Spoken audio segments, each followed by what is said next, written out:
with our host, Dr. Mohamed. Dr. Mohamed, here we go again. We are going to rock and roll today, and I'm ready to talk about the new conversation. Yes. Let's talk about every large language model. Get your pad and paper ready. We're going to talk about them today. And we're going to go down the line of the top large language models, US-based. We're not going to go worldwide. That's for the next conversation. So I can add them to my mix because I really haven't done DeepSeek much. I did sign up for a DeepSeek account, but I want to be just diving into every one of them because it's like having a giant team. Every AI large language model is like having your own team member, right? Yeah, in a way, yes. It's going to be an extension of your team or an extension of yourself in terms of workforce. Definitely. All right, so let's just jump into this. I'm ready to dive into this conversation. I'm excited. Let's go first with V1, ChatGPT. We're going to get a lot. ChatGPT 5.0, the launch didn't hit its spell. I think it makes it's a difficult model to understand because it chooses what program to use.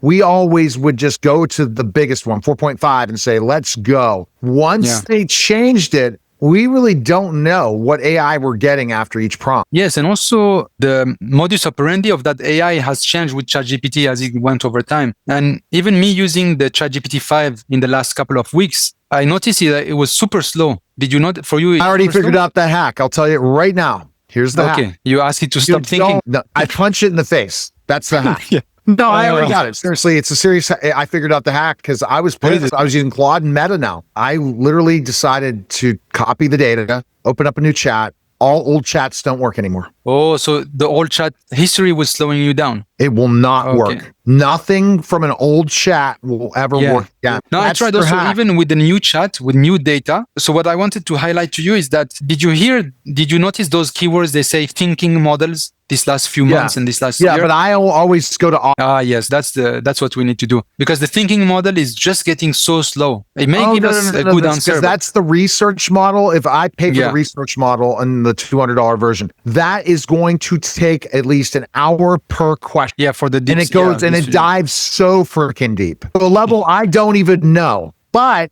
that's when you have to look at this is your research and development part of your team. This is something you're going to really have to have someone on the team spend the time doing. But that's the problem with the speed of ChatGPT. It's clearing out your chats. Don't use the research model unless you're like wanting something perfect. And I don't even know if it gives us the perfect product. So this is the problem. Dr. Mohamed, who is a genius, this is all he does is live AI. And I was able to come up with something that he didn't know. Wow. Isn't that because you use all the LLMs? I'm trying to spend money and do the premium for every LLM. I've not gotten there yet. And that's why we're covering all these for our listeners out there to understand and viewers that there are so many different models for AI. Period. Yes, and so I've been learning a lot, Neil, with these thinking models. There is the small link you can click and then you can see the thinking process of the AI model. And this last couple of months, it hurts my eyes because it takes a lot of time and I read, but I try to read fast enough and different models, they're thinking differently. And there is really like a school of thought I noticed between ChatGPT way of thinking, Claude way of thinking. It repeats the problem to itself in a different way. And it says the users want me to do this, but I need to think about that and so on. And actually I have been able to crack my own prompts after looking at how the AI is thinking, and I say, oh, that's what it was expecting. So I should give it this information as well. Otherwise, it made the wrong assumption that I wanted this. And this is a very good fine-tuning of how we use ChatGPT and others, especially the thinking models. Okay. All right. So that's what we have to look at moving forward, Dr. Mohamed, is that. So let's go from ChatGPT really quickly to Claude. Claude is really good when it comes to writing, copy, writing really good stuff, and code, or those are the top things that Claude has. Yes, and for me, 99% of my use of Claude is for code generation, for coding. I almost use it exclusively for coding. Sometimes for a bit of research, but mainly for coding. And I get, like, when I have 10 problems, 8 of them are solved by Claude. Eight programming problems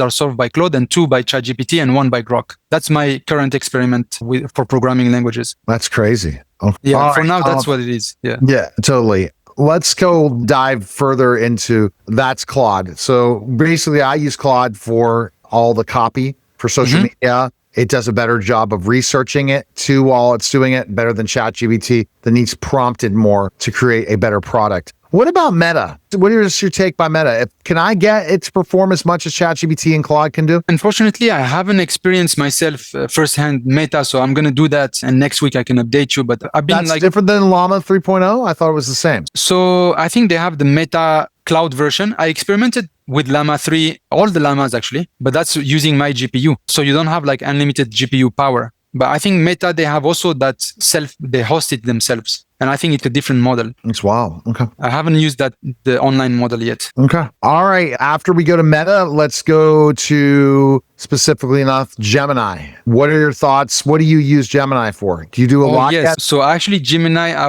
so we're using Flash 2.5 Turbo. They have a couple of them, yeah. And we actually locked on this one because it was cheap, fast, and we integrated with the new RTILA V8 because it was very good at understanding the structure of websites. It's very good at navigating websites and recognizing elements and activating them. So I find it even better than ChatGPT 5. That's what our team experience with Gemini at the moment. So we're using Gemini first with our new version of RTILA to help our users create. It's wild, man. This was not the case like just 3 months ago or 4 months ago. Like you would tell me Gemini, I will tell you forget about it. Gemini has come back, and do you think they're going to win this, or you think that the AI war is a long way? Do you think ChatGPT is done? I think ChatGPT is the next Clubhouse, and that they are not going to compete with the big players. I don't know. For me, ChatGPT is always like a joker card. It may look funny, like a clown, and for a while, and then it comes back, and then it destroys everyone. And then again, they lose steam. So I keep always my eyes open with ChatGPT. I think they haven't delivered to the level that we may have been expecting for ChatGPT 5, but they may crack it through, and it can become When's 6 coming out? I'm not sure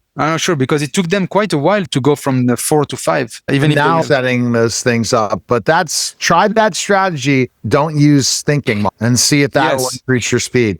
Yes. Okay. So there's other programs as well. I've never used Perplexity. I'm going to get the free version of Perplexity. Yes. I've just used Copilot once. I'm just going to have them all. And then Grok has disappointed me with its latest version. It's voice. I'm done with voice. And you never would think this. For at least now, I think it's a waste of time because voice does not give you the knowledge base, and I'd rather it be faster. I need to program my own voice that would answer questions the way that a chat would answer them. So I can read it. I'm faster than having to wait for its answer. And I think that's where it slows you down. And it's like having another call, and you really are not going to use AI for what it's meant for to improve your productivity. I think voice hurts your productivity. Your thoughts? Yeah, I think if you have a good typing speed and a good reading speed, you'll definitely go maybe twice faster than using voice. I stopped using voice for programming because my English is not so good. And then sometimes when I try to verbalize it, even myself, I don't choose the right words. But when I write, it's like I'm more disciplined and I write it better and I read it and then I just reply. So I also stopped using the voice